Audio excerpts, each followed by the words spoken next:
पिंकी चली गई दुनिया के लिए सबको रुला के। अपनी पिंकी नज़र आती है, अपनी बेटी नज़र आती है। दर्द भर कहानी किसको सुनाया जाए। जो घटना उस लड़के के साथ हुआ कोई लड़के के साथ ना हुआ। जो सज़ा ये सब किए हैं उसके साथ, इन लोगों को सज़ा मिलना चाहिए, फांसी होना चाहिए।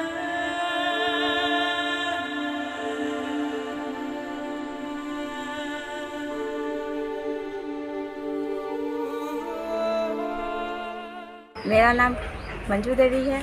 मैं सामने रहती हूँ 3 FT 48 सामने रहती है और मेरा क्वार्टर यहाँ 3 FT 108। मैं सामने रहती हूँ। 29 जून को मैं सब्ज़ी लगा कर आई, 8:45 बजे अपने घर में आई। पटिया पे बैठी, लड़का लड़की काफ़ी देर से लड़ाई हो रहा है। लड़की चिल्ला रही थी, माँ चिचिया रही थी। मैं सोचा कि रोज़ की कहानी होगी, दूसरे तीसरे दिन हो रही है, भाई कुछ बात है। अब 2 लड़का लड़की के बीच में कोई बोल भी नहीं सकता। बहुत रो रही थी, काफ़ी देर जो चिल्ला रही थी। एक बात यह है कि फ़ोन छीन लिया था। फ़ोन छीनने के बाद कहा, लड़की चिल्ला रही थी कि मेरा फ़ोन दे दीजिए, मम्मी पापा हमारे इतना ख्वाहिश से हमारे मम्मी पापा मोबाइल दिए हैं, आप उसको तोड़िए मत। तो वो लड़का उठ के मारा पीटा, लड़की ने रोआ चिल्लाया। मैंने काफ़ी देर से बैठी थी, पटिया पे सब सुना रहा था आवाज़, जो चिल्ला रहा था, खिड़की से आवाज़ आ रही थी। मार रहे थे, पीट रहे थे। लड़की काफ़ी देर से वही चिल्लाई रही। लड़के के पीढ़ी की बात, वो लड़की इतनी गंभीर थी कि अपने दिल की सारी बात बताती थी हमसे, रो रो के बिने बिने के, जो कि कभी लड़की माँ बाप से बिना कहती नहीं है, उतने तक कहती है जहाँ तक माँ बाप सह सके। शाम को जब वो टहलती थी, जब उसकी सास कभी निकले बाहर, वो भी निकलती थी। तो एक दिन हमसे क्या हुआ कि हम अपने गेट पे खड़े थे, वो अपने गेट पे खड़ी थी। उसकी सास रोड पे टहल रही थी, तो वो फेस मेरे तरफ घुमा के अपना फेस उधर घुमा ली। इतना वो रो रही थी कि अपनी दर्द भर कहानी हमसे कह भी नहीं सकती थी कि आंटी से दबा के बोलें कि छुप के बोलें, कैसे बोलें।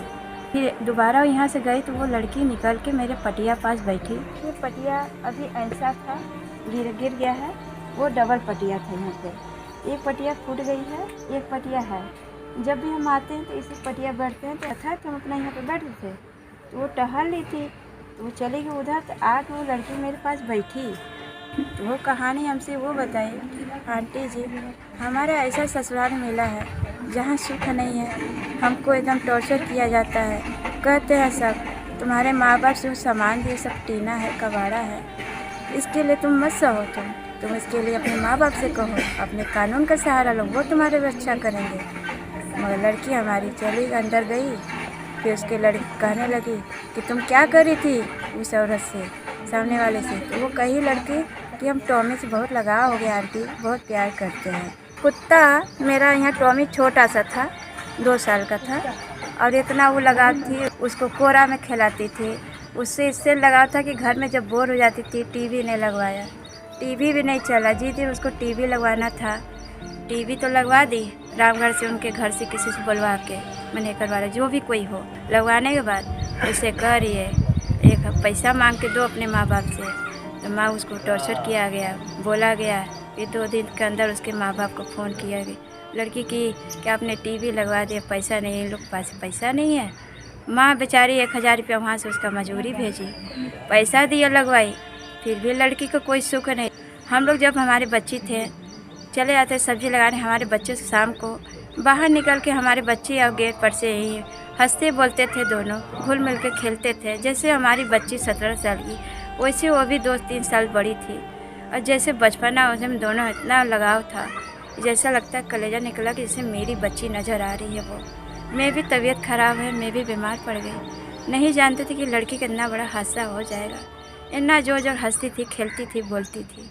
ऐसा वो घर का मोहनक एकदम रोशन जैसा उसका उजाला अंधेरा हो गया कि वो लड़की जब जब हमारा नज़र पड़ता है सामने खिड़की में, रुआई छूट जाता था। अभी भी देखते हैं तो खिड़की में वही रुआई नज़र आता है कि हंसती बोलती थी। मन में मेरा भी कलेजा बड़ा था कि एक लड़की मेरे जैसे भगवान उसको भी बनाया है। क्या बिगाड़ी थी, क्या कमी था उसका, सुंदर थी, पढ़ी लिखी थी, माँ बाप ने कोई कमी नहीं की, माँ बाप एक इकलौती लड़की थी। क्या दुनिया में ऐसे ही चलेगा संसार में? हर माँ बाप अगर यही ख्वाहिश पूरी करते जाएंगे दहेज के लालच में, हर लड़की चूल्हे में ऐसे जलाया जाएगा, भुजाया जाएगा, मारा जाएगा। कौन लड़की ऐसे सुख से कौन देगा विदा करके? जब भी कहीं शादी ब्याह होगा छानबीन करके खोज खबर करके कोई भी लड़की हो, माँ बाप सारा चीज़ करता है, कोई कमी नहीं करता अपने बच्चे के लिए। जो लड़की माँ के लिए इतना रो रही है, जो माँ इतना बिलख रही है, 9 महीना पेट में कोख में रख के पाल पोस के बड़ा करके पढ़ाया लिखा के 22 साल अपने अपने घर में खेली कूदी, आज वो 3 महीना के अंदर लड़की ससुराल में आके विदा हो गई, जो कि उसके मट्टी का काम क्रिया के लिए ससुर भी नहीं हाजिर हुआ। अगर गौर से देखो उसकी भी एक बेटी है, अगर गौर से देखो तो अपनी बेटी नज़र आएगी। सबके नज़र में बेटी बेटी जैसी होती है। अगर प्यार से देखोगे तो अपना बेटी, बुरी नज़र से देखोगे तो बेटी नज़र नहीं आएगी, तुम गुनाह नज़र सजोगे। लालच कितना अंधे हो गए कि तुम एक लड़की का एक उजाला घर तुम बिगाड़ दिए, अपने बेटे की ज़िंदगी नरक कर दिए। इस ज़िंदगी में लड़की जी क्या लेकर गई तुम्हारा, ना अपना लेगी ना तुम्हारा लेगी, गई तो अपना शरीर लेकर गई। क्या नहीं जैसे करते थे उसके साथ, बुरा बर्ताव, मारना पीटना, गाली गलौज देना, तभी भी हम लोग सुनते थे, जाने तो अभी नई नई आई है, सब समझ जाएगा।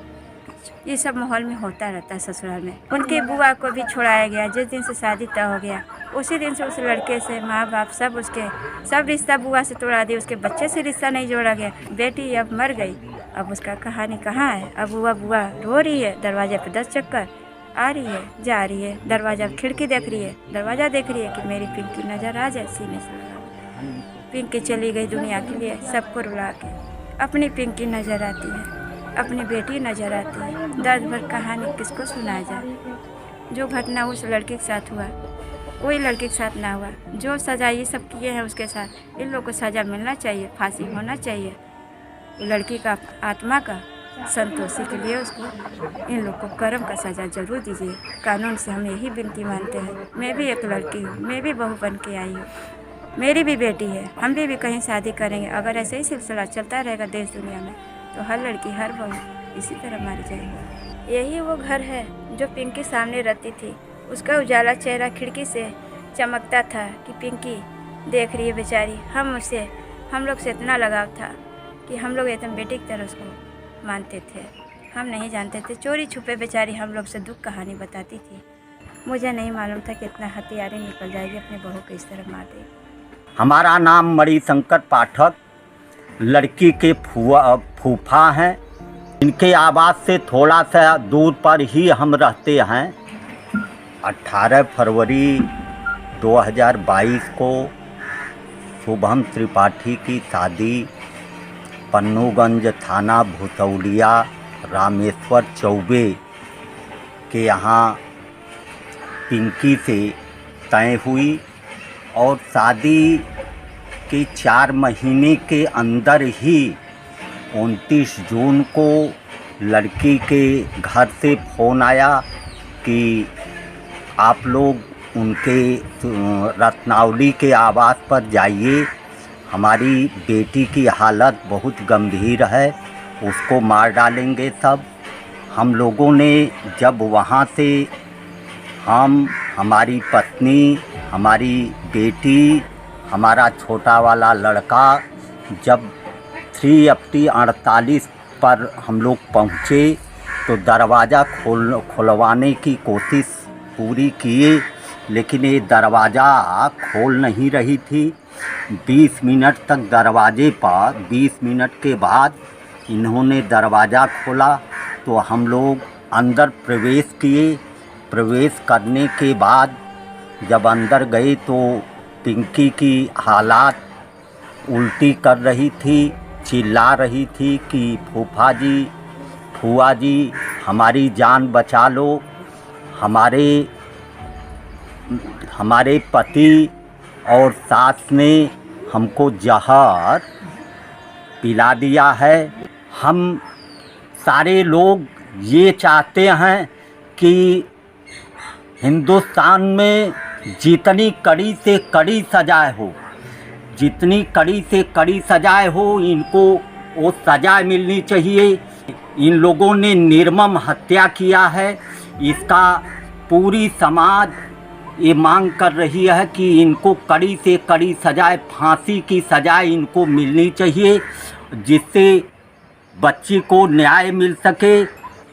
मुख्यमंत्री जी से भी यही मांग करते हैं कि बाबा जी इनके ऊपर बुलडोज़र चलना चाहिए और यही हम लोगों की मांग है। मेरा नाम शशिकांत मिश्रा है। हमारे वो साइड में ही काम करते हैं, तो हम लोग सोचे कि अच्छा ही लड़का है और अपने समझ से तो अच्छे जान के हम लोग कराए, लेकिन इसका रूप हम लोग नहीं जानते थे कि इसका दूसरा रूप भी है। और जो भी हुआ वो गलत हुआ। और लड़की जितनी अच्छी थी वो उतने मैंने कैसे संजोग था कि वो उस घर में पड़ गई और इसके साथ ये सब हादसा हुआ। भगवान न करे किसी के साथ हो। प्रशासन इसको सही एथी से ले और लड़की को न्याय मिले। अब तो लड़की चली ही गई, अब तो वापस आएगी नहीं, लेकिन लड़की को न्याय मिले, जो भी उचित हो उसको होना चाहिए। और आइंदा ऐसा काम कोई लड़की के साथ ना करे कभी भी। ये मतलब लोगों को समझ में आए कि हाँ, लड़की तो पंच की होती है। शादी सबका योगदान हो, हम लोग अच्छे समझ के किए कि हम लोग शादी करा रहे हैं, बड़ी सुखी संपन्न से रहेगी, है ना। लेकिन अब चूँकि उसके साथ बहुत ज़्यादा अब तो वापस नहीं आएगी। अब तो हम लोग न्याय प्रशासन से ही गुहार लगा सकते हैं और उम्मीद है कि योगी जी की सरकार के माध्यम से हम लोग को न्याय ज़रूर मिलेगा। कड़ी से कड़ी ही सज़ा मिले इनको।